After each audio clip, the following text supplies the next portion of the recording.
Le magazine Le Point, partenaire des 15 ans du Dessous des cartes.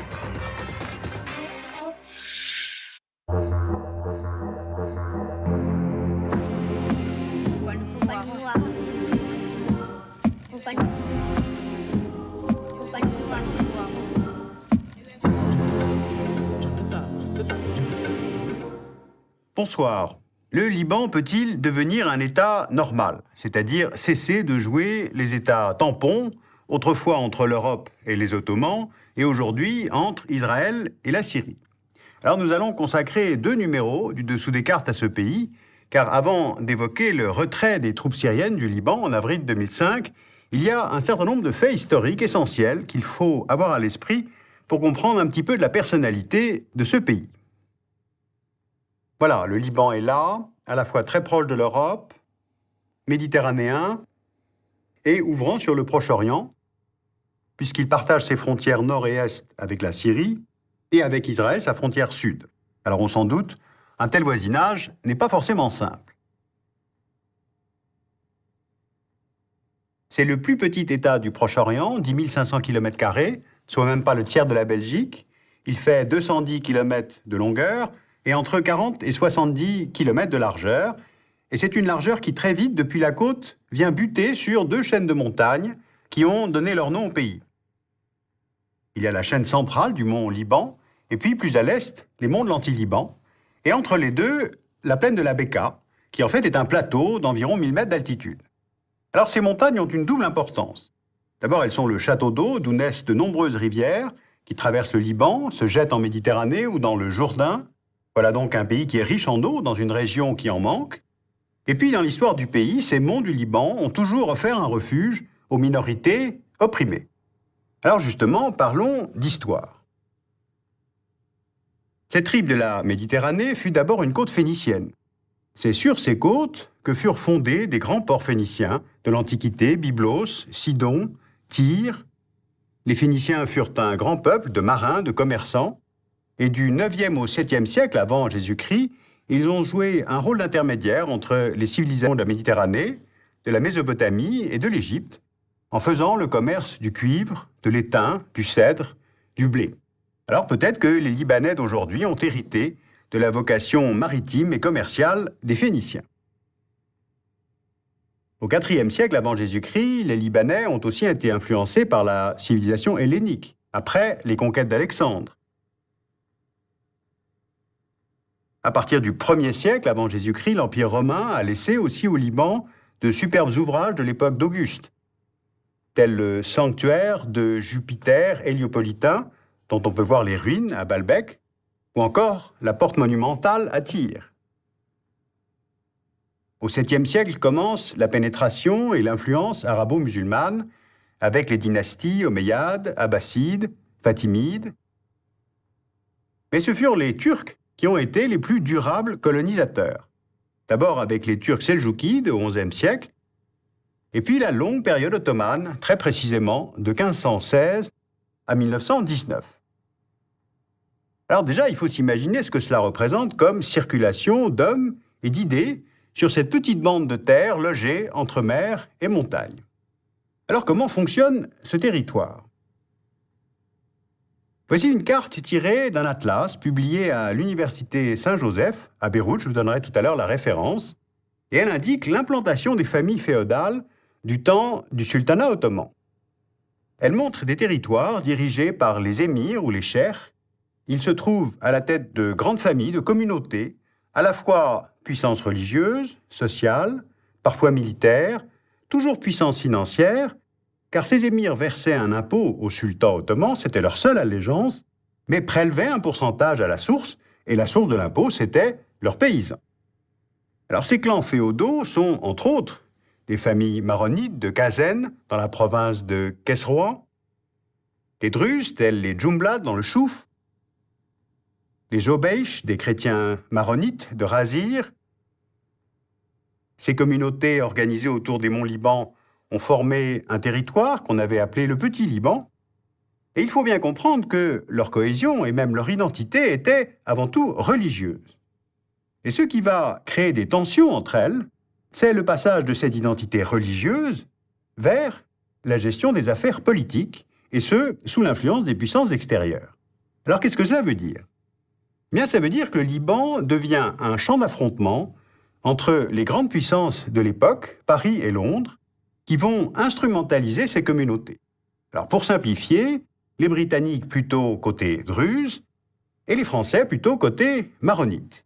D'ailleurs, en 1860, la France intervient militairement pour protéger les maronites et la région du Mont Liban, sans Beyrouth, bénéficie alors d'un statut d'autonomie sous garantie internationale.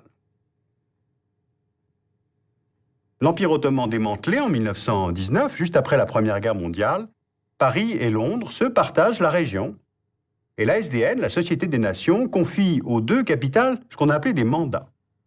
Les Anglais ont la charge administrative de la Transjordanie, l'Irak, la Palestine, et la France a le mandat sur les provinces syriennes. Paris divise la Syrie en 5 entités administratives, dont l'une d'elles est détachée pour former autour du Mont Liban une entité politiquement autonome en s'appuyant sur les liens qu'elle avait tissés avec les chrétiens d'Orient en général et la communauté maronite en particulier. Eh bien, c'est la naissance de l'État du Liban, fondé le 1er septembre 1920. Son territoire est plus large que le territoire historique que nous avons vu tout à l'heure.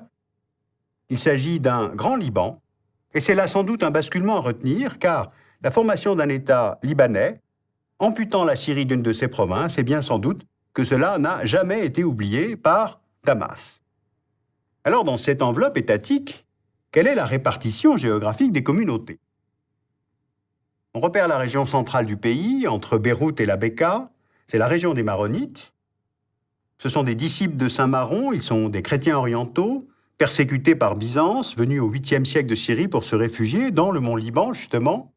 Et les Maronites ont développé au fil des siècles un fort sentiment communautaire, celui des minorités isolées. Et depuis les croisades, ils ont noué des liens avec l'Église catholique, et en particulier avec la France, gardienne des lieux saints, comme on disait, d'où ce rôle permanent de la France, et ce peut-être encore aujourd'hui. On trouve aussi une communauté arabophone, chrétiens, orthodoxes de rite byzantin, on les appelle les Grecs orthodoxes, et qui sont regroupés plutôt autour des villes de Tripoli, Beyrouth, Saïda. La présence des musulmans sunnites peut se repérer au nord du pays et autour de Baalbek et Saïda. C'est l'héritage de la conquête arabe au 7e siècle, puis celle de l'occupation ottomane. Les musulmans chiites sont installés au nord-est du pays, dans la Bekaa, autour de Baalbek, et au sud-ouest, à côté de ce qui deviendra plus tard la frontière israélienne. On trouve aussi dans le pays des minorités d'Arméniens, des Kurdes. Et puis enfin, il y a les Druzes, qui sont dans une région de montagne qu'on appelle le Chouf.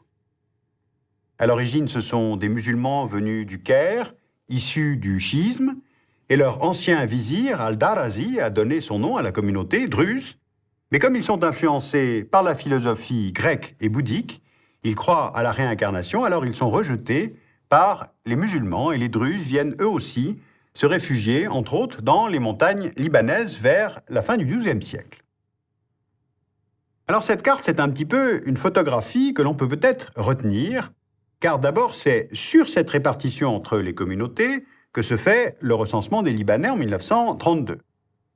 Le résultat de ce recensement va aider à construire les institutions du pays lors de son indépendance de la France en 1943. Et c'est cela, le pacte national des Libanais. Et cela répartit les pouvoirs avec une présidence de la République pour un maronite, la présidence de l'Assemblée nationale pour un chiite, et le Premier ministre doit être un sunnite. Sauf que, comme toute photo, cela fige les choses. Cette carte des communautés que vous venez de voir, constamment reproduite dans les atlas d'ailleurs, elle est fausse. Ou en tout cas, elle est obsolète, car il n'y a pas eu de recensement officiel des Libanais depuis 1932. Et s'il n'y a pas eu de recensement, c'est tout simplement parce que l'équilibre démographique de l'époque entre chrétiens et musulmans n'existe plus. Or, c'est cet équilibre qui avait permis le pacte institutionnel au moment de l'indépendance. Or, les institutions qui gouvernent le pays sont les mêmes depuis 1943.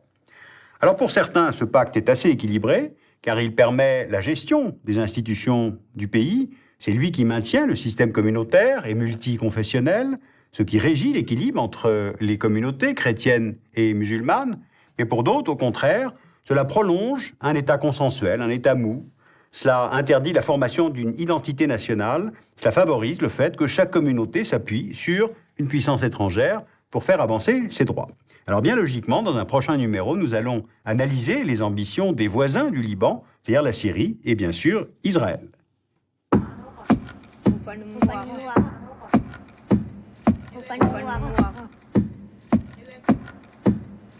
L'Atlas du Liban dont je vous parlais dans cette émission est édité aux presses de l'Université Saint-Joseph. C'est donc là-bas qu'il faut le commander. Vous y retrouverez un certain nombre de cartes de ce pays, évidemment, assez intéressantes.